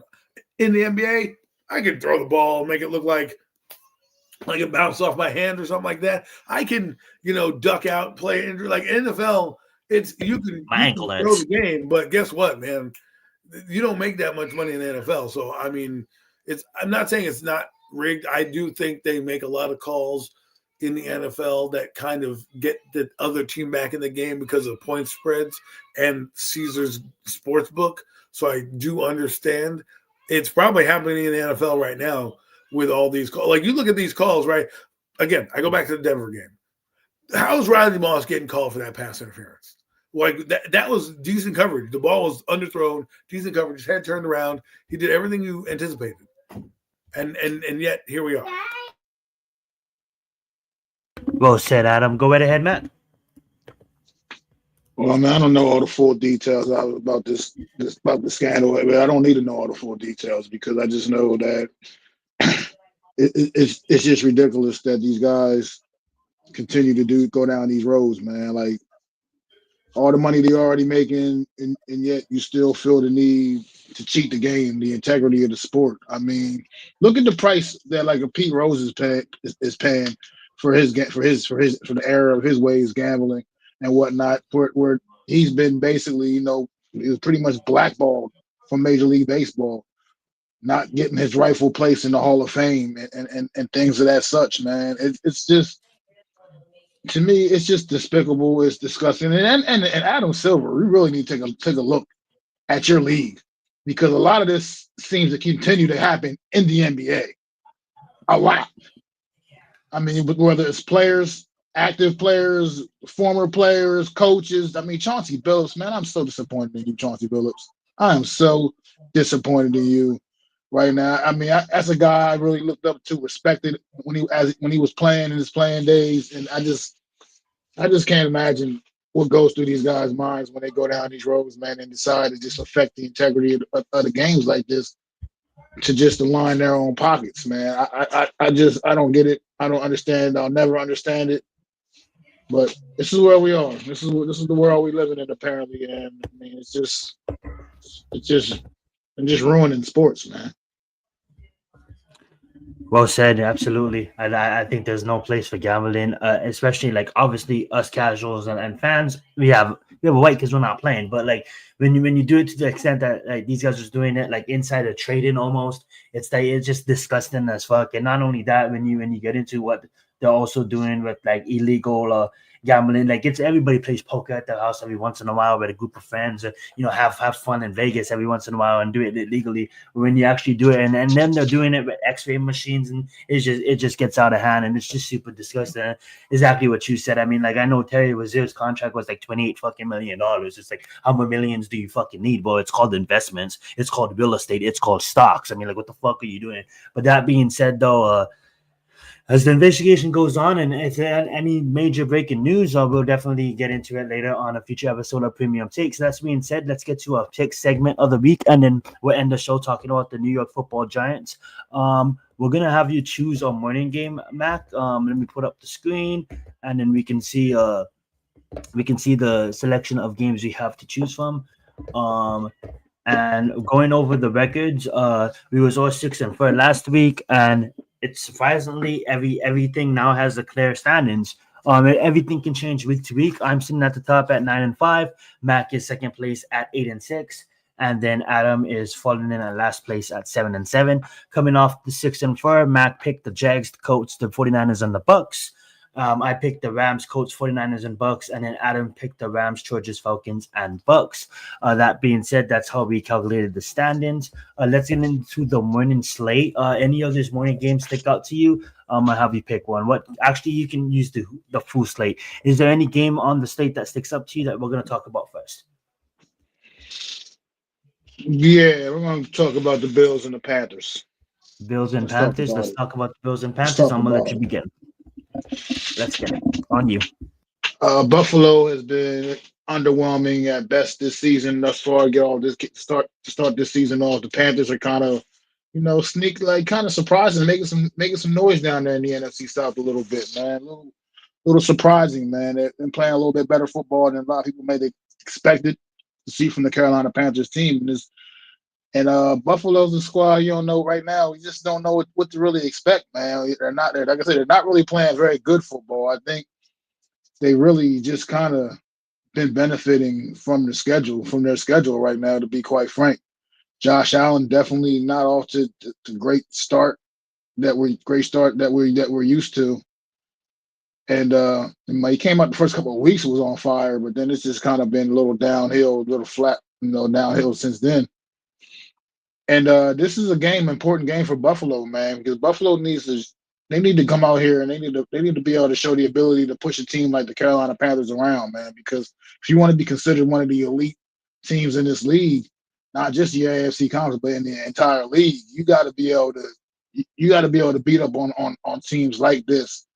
I'm not sure. Is Carolina starting Andy Dalton this week? I think maybe, perhaps. I believe they might be starting Andy Dalton if Bryce Young is still injured. I think I heard something about that. I mean, just Buffalo, to me, this game right now is like almost, I don't want to say it's not a do or die game, but it's just the point that but Buffalo needs to prove that they are truly one of the league's top teams in this league, man. So I'm gonna go with Buffalo here. I think they should be able to get the job done against Carolina, but it's going to be out. But I almost wouldn't be shocked if Carolina pulled off the upset, because Buffalo has really been somewhat disappointing, man, over the last couple of weeks. Absolutely loved what you said there. So Carolina's at home, back of America Stadium. They do have a veteran present in Andy Dalton. But yeah, for the sake of time, I'm going to agree with you. I think this is definitely a get-right game for Buffalo. I know they've been struggling a lot lately, and I think you said it perfectly. Carolina has kind of been blessed with the level of competition. If Carolina comes out and wins against Buffalo, that's a good statement, man. That's a get-right 5-2 record team right there, but I think it's more of a get-right game for the Buffalo Bills. So give me the Buffalo Bills in this one. Adam, are you back? All right, it will definitely come back to Adam when he gets back. For the next game, we should probably focus on is. Sorry about that. What game was this? Oh, yeah, this is perfect. You're back just in time. All righty, we both chose Buffalo in the Carolina versus Buffalo Bills game. Your thoughts on this? Who do you got? And just for you, just to recap of last week, you chose the Rams, Chargers, Falcons, and Bucks. I chose the Rams, Colts, 49ers, and Bucks. How many did I get? And then Matt chose. Okay, you was there at that point. Perfect. Okay, so we got the Buffalo Bills versus Carolina Panthers. Who do you got in this one? No, I'm saying how many did I get from last week? Oh, how many did you get? Unfortunately, you only got one white, so you fell into last place at 7-7, but it can change week to How week. did that Uh, happen? yeah, the Rams, Chargers, and I Bucks. picked the Chargers. That was they lost that. They won yesterday. The I Colts read won, that. yeah. Yeah. Colts won last week. Well, you know what? Screw you guys. Okay. Buffalo versus I'm Panthers. going to catch up this week. Buffalo Bills are winning this game. They need to. They've Yep. been on a skid. They're coming out. They've been on a lot of road games so far. They really got to cement themselves here. I think Mac picked Carolina, but No, he picked Buffalo. We all picked Buffalo. well, that's You want to pick Panthers to get different? You know what? I'm going to pick the Panthers just for that. Just Andy Dalton is stored in. Do you really want to pick the Panthers with the veteran? I guess I like the glutton for punishment. So I'll be the villain of the show. I'm going to go Carolina with the upset, baby. Okay. At home, Carolina. I like that. All right, Adam. You get to pick the next game. All right, next game. I will go. I want to talk. The third game's going to be New York versus Philly, so we'll keep that for the third game. But what's the next game? Can you go back to? I would say. Hold on. It's a shitty week. It really is a shitty week. A lot of teams on bars, like 8 teams or 6 teams on bars. I'm going to take the 49ers Texans game.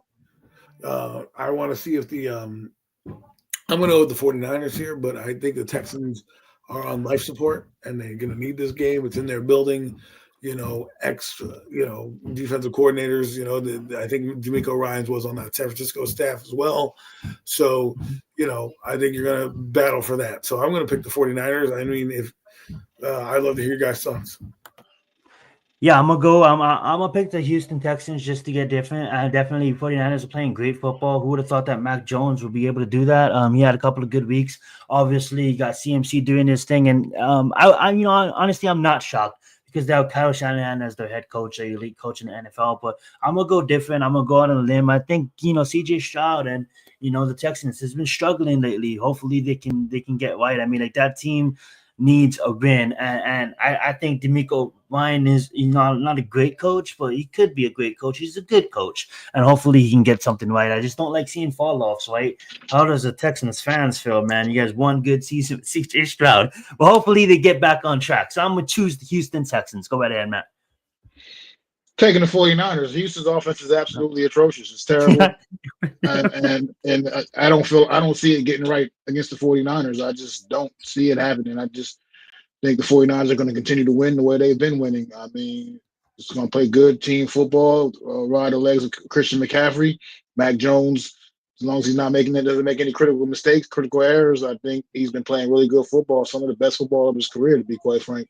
So I'm just going to 49ers here, man. I just think the Texans are just too. They've been maybe the biggest disappointment this season. Absolutely love it. We should do one more. We should do the Dallas Cowboys against the Chicago. Oh, actually, no. Timeout. Green Bay against Pittsburgh. I was thinking of that one. Yeah, let's do that one. Battle of the Aaron Rodgers revenge tour, so to speak, in Pittsburgh. I'm going to go with the Pittsburgh Steelers with the emotional win at home. They're going to try to win one for the old man in his debut against the Packers. So I'll take the Steelers in this game. I like the Steelers. I think Aaron Rodgers is playing great football, but I think Michael Parsons' name is right up there in the defensive player of the year race, right up there in the MVP race, and I think he has a big showing on the Sunday Night Football. So give me Michael Parsons and the Green Bay Packers. I'm going to Steelers here. I think Aaron Rodgers is really going to make it a point to really want to exactly what I need you to do to the Green Bay Packers. So I'm going to just go with the Steelers here, man. I think Aaron Rodgers is playing really, really good football right now at an elite level. Still at his age, still showing the Jets that they're idiots, proving week in and week out how stupid the Jets are as a franchise to run him out of town. But I think I'm going Aaron Rodgers and the Steelers here. I was so high on Green Bay Packers after the first couple of weeks of the season, and I'm just not. I'm just not anymore. I'm pretty much they're phony balonies. Put it that way. They're phony balonies. Damn, phony balonies. To not make the Eagles one of the top teams that he anointed the Packers. I So love yeah, it. I'm going to Steelers here, man. Aaron Rodgers at home. Sunday night football, sticking it to his old team. I love it. All right, guys. And then we got the final game. You guys want to add this to the picks or keep this pick out? I mean, we can hear your picks. Me and Mac are kind of on.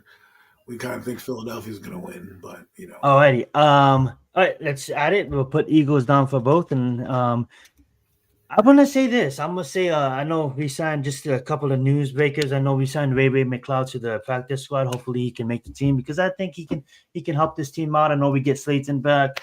Looking at the rosters, the Eagles are gonna be down several cornerbacks and down the starting center. What that tells me that hopefully Dexter Lawrence can have a big game because not only are they down the starting center, they're also down the starting guard, right guard, I believe. Obviously, they still have elite Lane Johnson and fucking that Samoan beast Mahava as the left tackle and Johnson as the right tackle. And obviously, AJ Brown is still doing his things, and Blakely is gonna want to run fucking rampant on us. They just sound fucking Graham. Congratulations to Graham, but he's not gonna be starting in this game. I don't know why they did that, old man. But hey, we'll see what happens. That being said, though, I'm gonna go with the Giants. Here's why I'm gonna go with the Giants because I think fucking Shane Bowen and this defense has something to fucking prove. I get it. Gun to my head, I'm picking the Philadelphia Eagles at the link. But guess what? There's no gun to my head, so I can get a little bit crazy.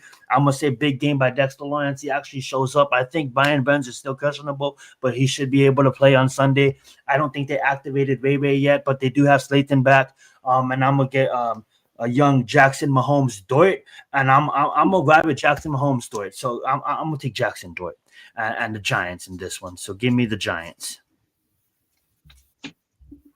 But the season still is I don't know if Max changed his mind, but last I talked, we were both on the same page. So I just I still got the Eagles. I haven't changed my mind. I got the Eagles.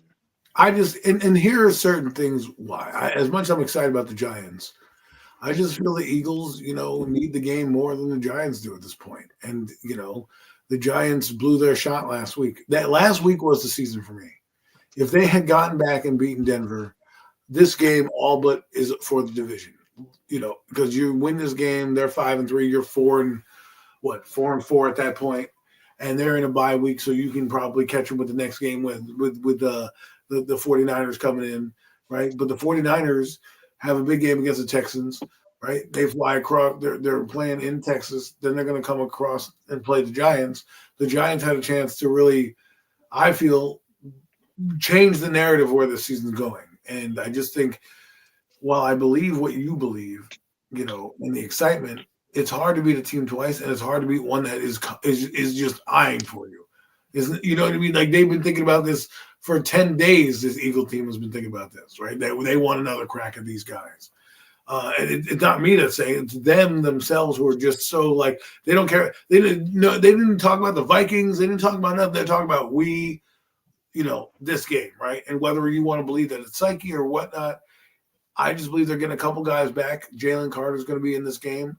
They got another cornerback that's going to come back. I know they lost AJ Brown, but hey, you still have Barkley back there. Let's see what your chops are as an offensive coordinator, as a head coach. How are you going to lean on it? Because the Giants' defense, while you believe it's good, it's ranked in the bottom of the league in a lot of categories, and a lot of the categories that the Eagles do well in. One, passing.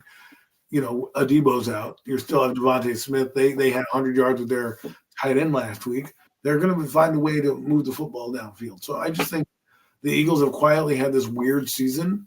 And I think if they can win into the bye week and go 6-2, they're going to come out of the bye week a different team. I think they're going to make more adjustments than they already have.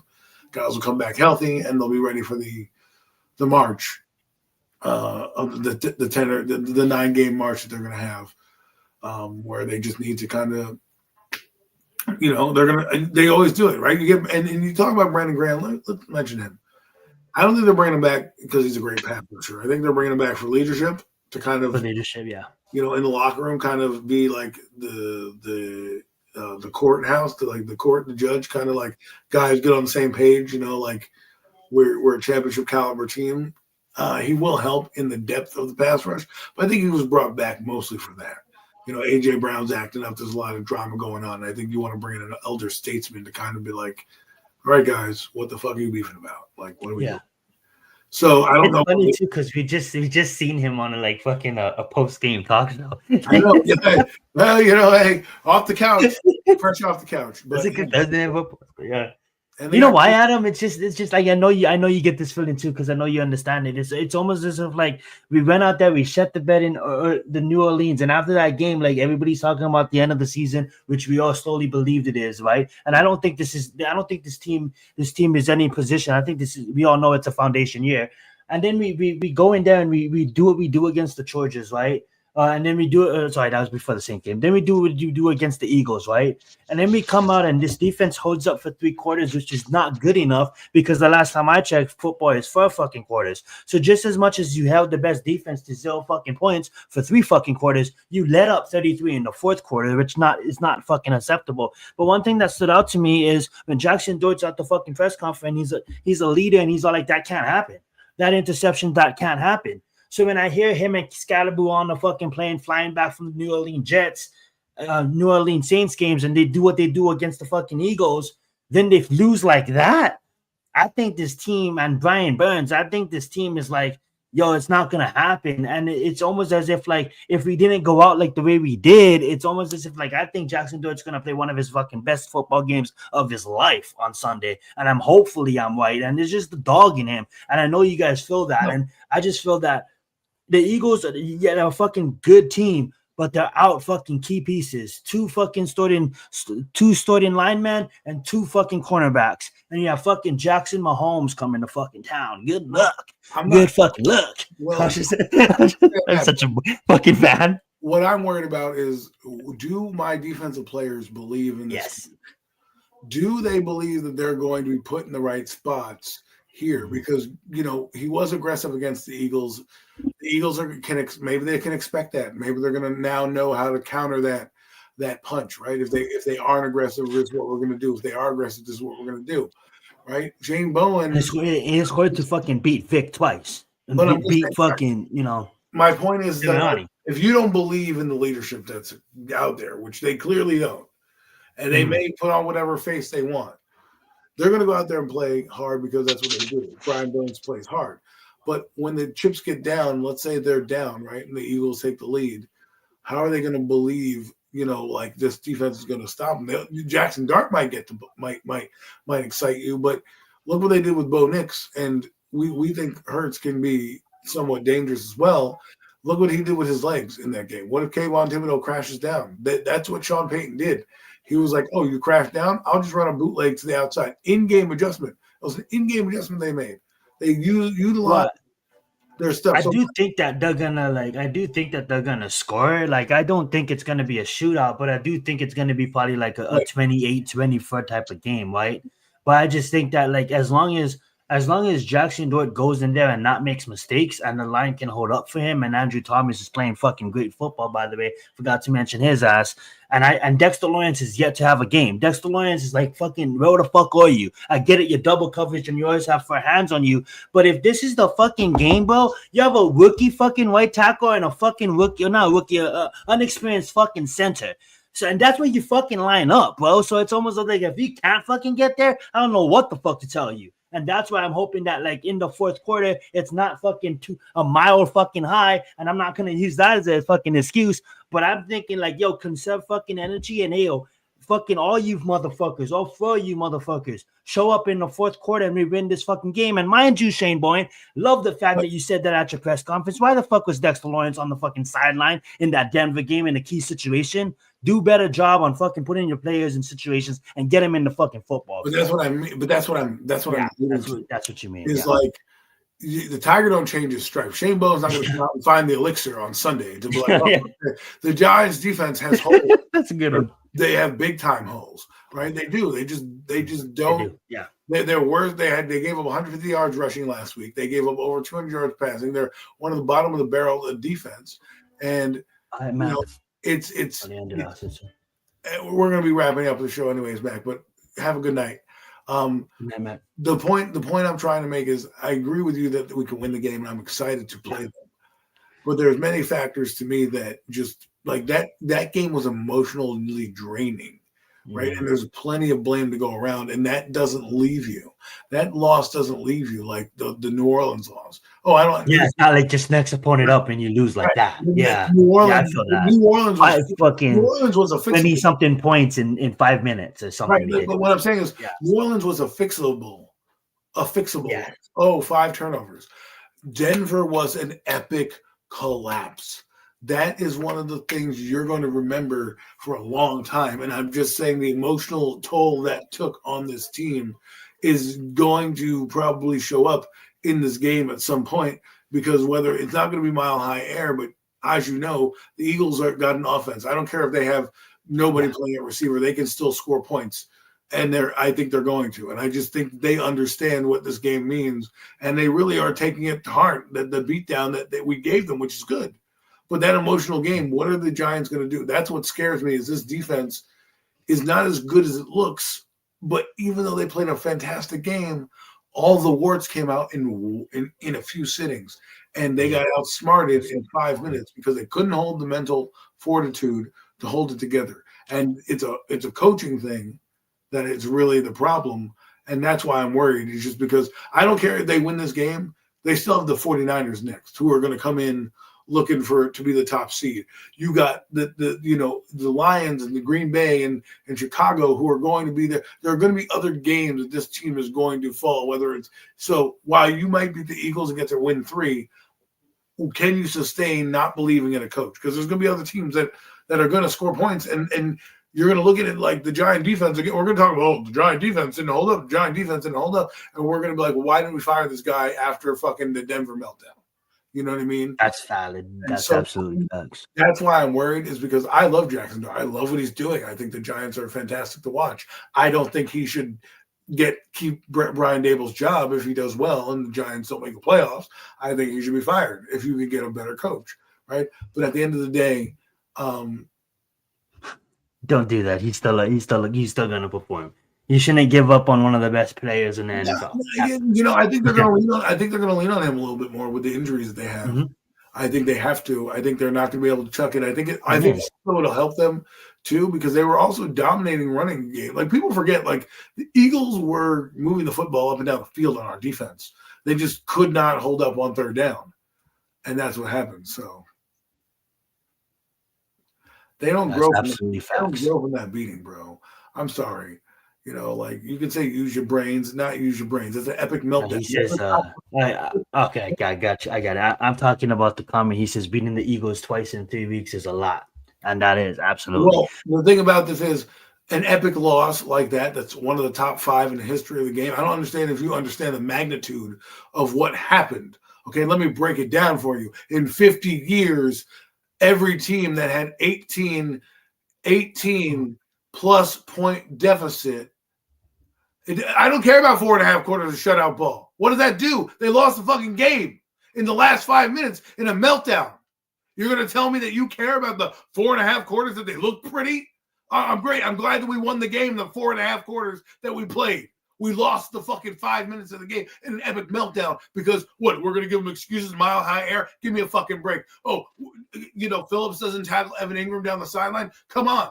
Like, don't give me that. You guys got to use your brain and see how the incompetence that the team went through in that 5 minutes, both on offense and defense. It's not young learning experience. That's a heartbreaking loss. You don't want to lose a game like that. A heartbreaking experience is, we lost to the Eagles. They're just a better team than us. Not winning the game, dominating fashion, and then saying, it evaporated in 5 minutes because of the mistakes that were made. I think that's what I do love that point, but I think that's what he's kind of getting at. It's like, you can't ignore that. Like, we took what we did in Philly. I'm not ignoring it. He's a bad DC, bro. You can tell me all you want about dominating. It's in the record. They're the 28th worst defense in the league. Okay? They are. They are one of the worst defenses against the run. This vaunted pass rush is not even in the top 10 in pass rush. Kayvon Thibodeau has 2.5 sacks. Brian Byrne has 9. The rest of the team don't have that many. So don't sit here and tell me that we have a fucking, all this great shit. Like, give me a break. So did the play calling, mother effer. Who gives a shit? Yeah, I said on both sides of the ball. That's exactly what I said. The coaching melted down this game. So whatever you want to say, we can believe in the defense, and you can think that they did great. They did great for 4.5 quarters. The game is played for fucking 4. Okay, not 3.5 and 3 and 5 minutes. Okay, everybody's to blame. It's an epic. It is definitely epic meltdown, and I do agree with stop that. arguing with me if you're not arguing with me.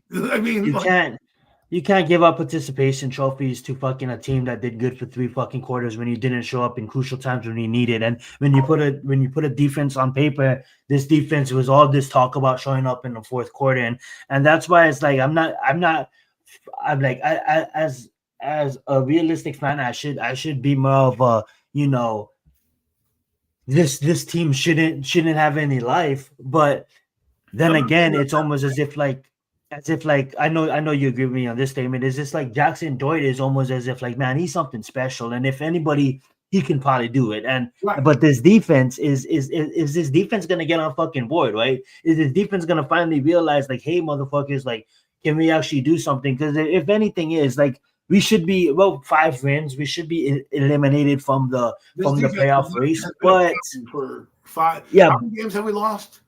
5. They've been a problem for a lot of the losses. Okay, there's a reason we're 2 and 5. Okay, so I'm not going to sit here and not say that the team didn't have a meltdown. Yeah, Brian Dable shouldn't be running the ball at 3rd and 5. How about you call a timeout when Brian Burns is fucking injured? Okay, this loss is an epic loss in Giant history because of the magnitude and the history to which it happened.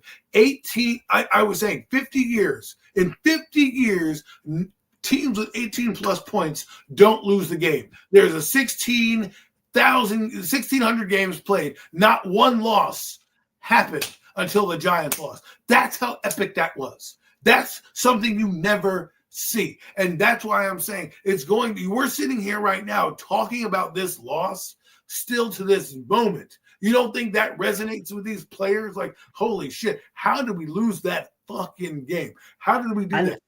You know what I mean? And I love that. I love that point. But like, I think you and Miz, Miz is not here to defend himself, but I do get what he's saying too. It's almost as if like he gets it. He couldn't sleep that night, like he said. But the big picture is almost as if like, if anybody's hurting, and I think you said this already, but like, it's the players, right? So it's like, how the fuck do you respond against adversity, right? So if you had a whole shitty week at work and you show up that next Monday, you don't want to repeat that shitty week. And yes, it's a heartbreaking loss, but that shouldn't define you as a fucking player, right? So when these players come out and take the field on Sunday, I want to see like them fight even harder because they got their asses kicked. And in the fourth quarter, not fucking be laughing and fucking celebrating, even if they're up by a touchdown or 2 touchdowns or 3 fucking touchdowns, which highly unlikely that we're gonna be up by 3 touchdowns. But this needs to be a shit like, hey, yo, like, calm the fuck down, calm down. And because at the end of the day, like, we're not a fucking good team. We don't know how to fucking win games. And we definitely had a total collapse last week in Denver. So, like, how the fuck are you going to respond knowing that, like, exactly. Conversation is still fucking being talked about on a fucking Friday, right? By media, too. Not just by us, by mainstream media.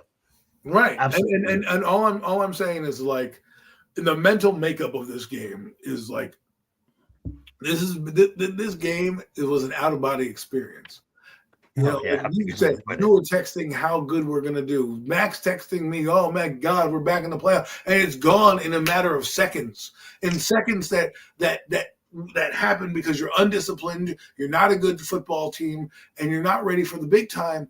But yes, while the loss is great, because losses are great. When have losses been great? They're not. You lose the game. I don't care if you lose by 1 or you lose by you lose by 100. You still lost. This one was bad because you were dominating the game from start. They couldn't do anything, and they put up 200 yards of offense in 5 minutes, and it was bad because of how it happened. They could have, and what I'm saying is these trends have happened throughout the season. And to me, I'm just saying the mental psyche is, I know Jackson Dart's going to come out. He's 22 years old. He ain't got nothing to lose. But what is this team going to do if they get down or Shane Bowman drops again? Like, what's going to happen? Because the thing is this, no one knows what's going to happen now because we're going to have to wait and see what happens with 2 minutes left in the half. Is he going to drop 8 or is he going to be aggressive? But you know what's crazy to me, Adam, and I get no meds. I get both sides. And that's the worst Giants loss we have ever seen. But you know what? Also, Mets, and I don't agree. I don't disagree. But I want to be Deshaun Jackson was we haven't. really bad. We have to wrap this up. We have to wrap this up too. It's been going on for almost 2 hours. But last statement I'm going to make is, like, I think why Miz said what he said, and I'm not trying to play devil's. I'm not trying to defend him. I'm just playing devil's advocate. Is I haven't seen this fucking defense hit the way they fucking hit for over fucking 3 fucking years. The way they was hitting fucking Denver, they got fucking, it didn't show up in the fourth quarter at all, but it did show up in the game. And if they can just give that energy in the Eagles at Lincoln, hopefully we can do something. That being said, no mercy. You want to say something, Adam? I said no mercy. Sweep the leg. I'm not giving moral victories here. I'm tired of doing that. I'm just tired of giving these guys, 3.5 quarters. No, you play to win the game. Fucking win it. Find a way to win. Yeah. Don't find ways to fucking lose every week. That's what they do. And until they figure out how to find ways to win, I'm not having confidence that this is going to be sustained. Absolutely, facts. That being said, guys, hey, thank you guys so much for coming out. You guys was holding on the chat for sure. Thank you, Mac, absolutely showing up. Obviously he's working and he's showing up while he's at work. So really appreciate Mac. He had to kind of dip kind of early. And thank you, Adam, for bringing in the premium takes as always. We're gonna throw our furs up for our buddy Jeffrey Turner, RIP, may him flying with angels up there. That being said, though, thank you guys so much for joining this edition of the Premium Takes. A little bit longer than usual, but that's what happens sometimes when you're having good conversations about sports. And that being said, you guys have a great one. Until next time, that being said, you guys have a good one.